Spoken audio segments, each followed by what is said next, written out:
Chapter 8. Keeping Her Head Down. 1860s. Lick log. A hollow log for livestock salt. He'll come up to the lick log in time. A decision. Jenny and the boys might have felt removed from events happening far away and elsewhere toward the beginning of 1861.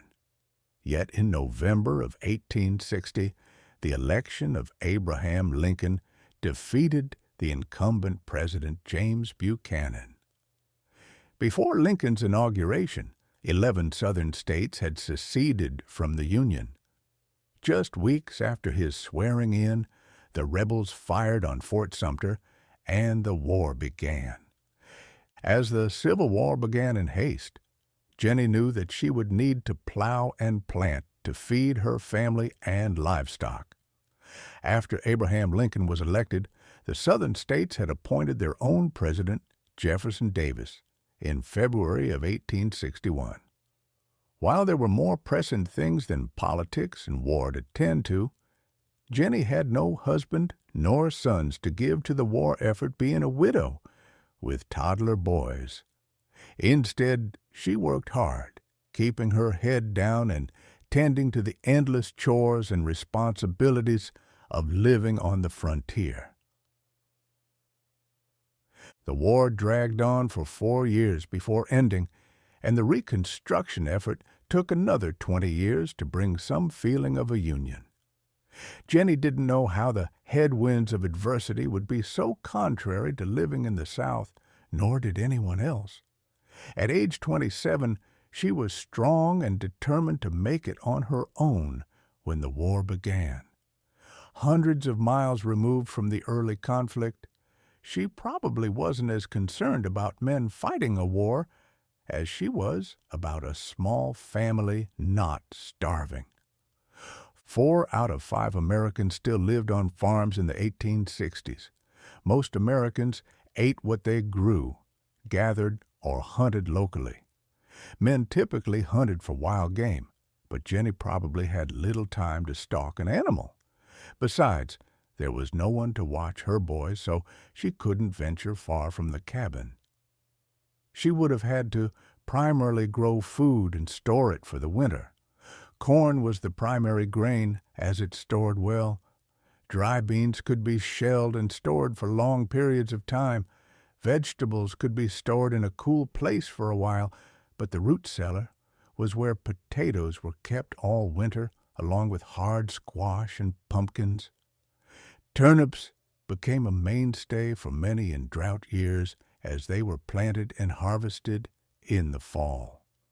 Some fruits were dried, and some meats were made into jerky.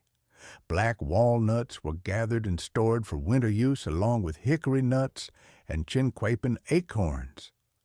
Jenny might have had a milk cow, which would help to give her and the boys a good source of protein.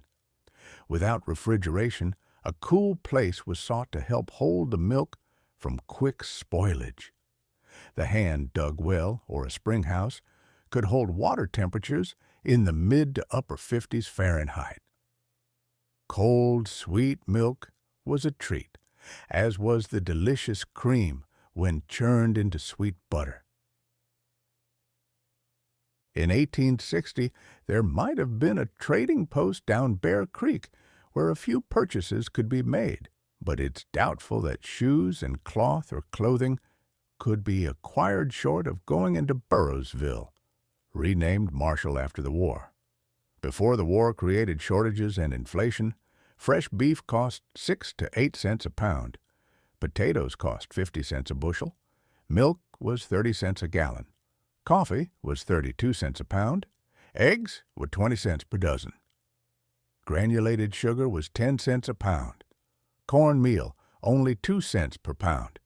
And flour at 3 cents per pound. There were a few things that Jenny couldn't produce that she had to buy. The primary and necessary thing was salt.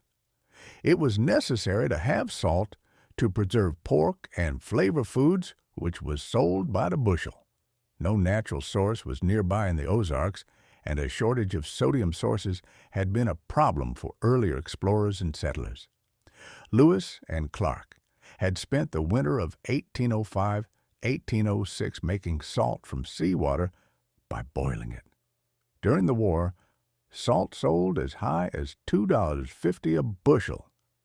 It's hard to say what Jenny had to pay for salt, but the war would drive up the cost and create a shortage.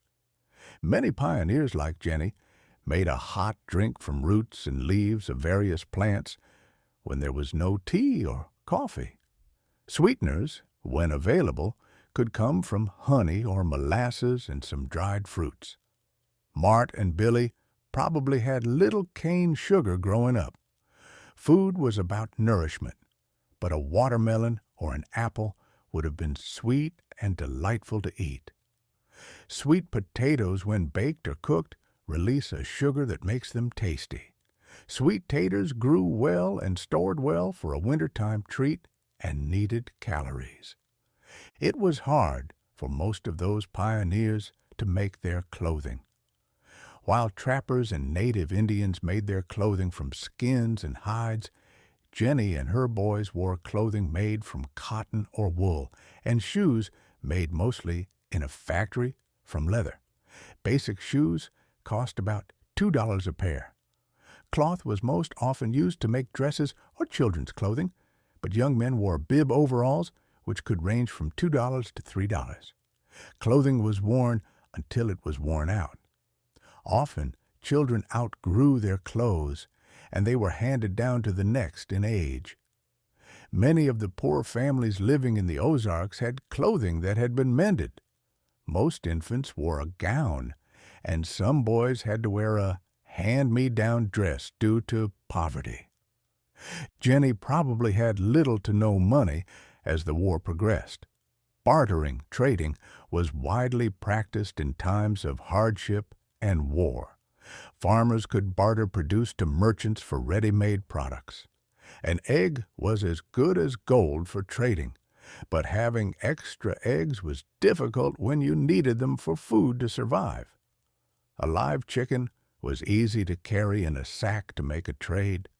Some salted pork, and especially bacon, were sought after, and if you had the pelts of certain furry animals, they made good currency with fur buyers. Wild turkey, deer, squirrel, or bear meat could be traded as fresh meat, but when smoked, it lasted longer. Bartering transactions makes it hard for us to know what historic pricing was in those days.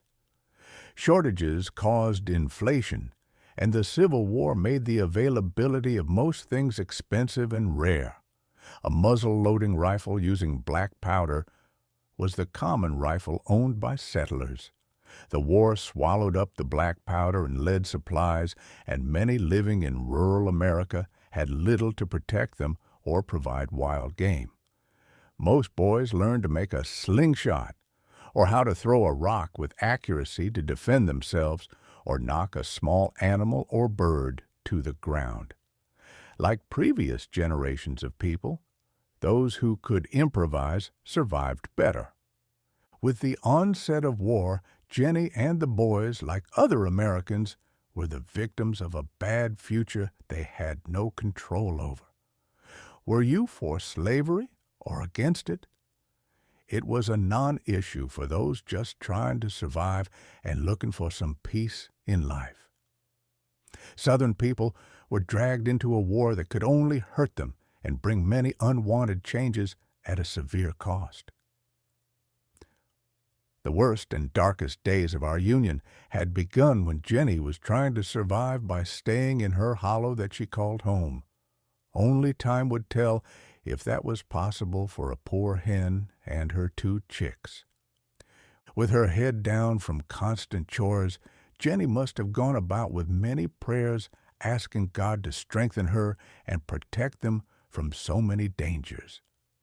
None of us today can relate to such physical demands with so few resources.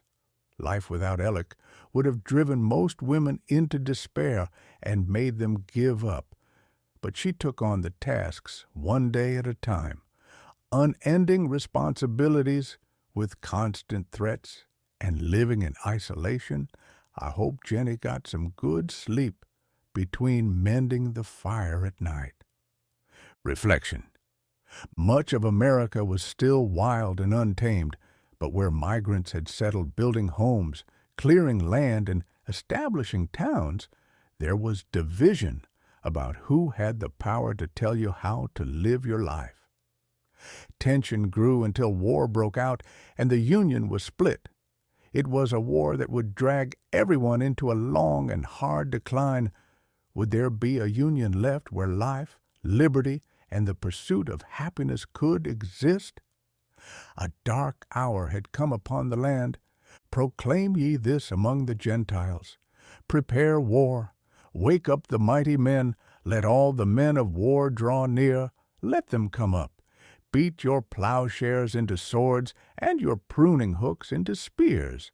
Let the weak say, I am strong. Joel 3:9-10. Footnote. In an incident with national repercussions, a wagon train of families from Searcy County and other northwest Arkansas counties left for California in 1857.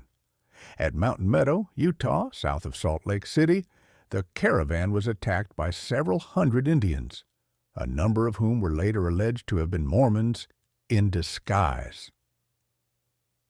The wagon train surrendered to John Lee, a Mormon farmer and Indian agent, who had assured the migrants of their safety. Having yielded their weapons, 140 people were summarily massacred. Lee later confessed and was executed for his role in the affair. Only 17 children survived the carnage. The youngest survivor, Twitty Baker, returned to Searcy County and spent the rest of his life living in Leslie. A monument stands today in the Boone County Courthouse yard that briefly tells the story of the Mountain Meadow Massacre. A roadside monument on Arkansas Highway 7 south of Harrison marks the spot where the caravan picked up additional migrants who aspired to go west. It was many weeks or months before the people of Boone and Searcy counties would hear about this terrible and tragic end of their loved ones and friends. Loss of life from deliberate killings would increase as the nation moved into a civil war.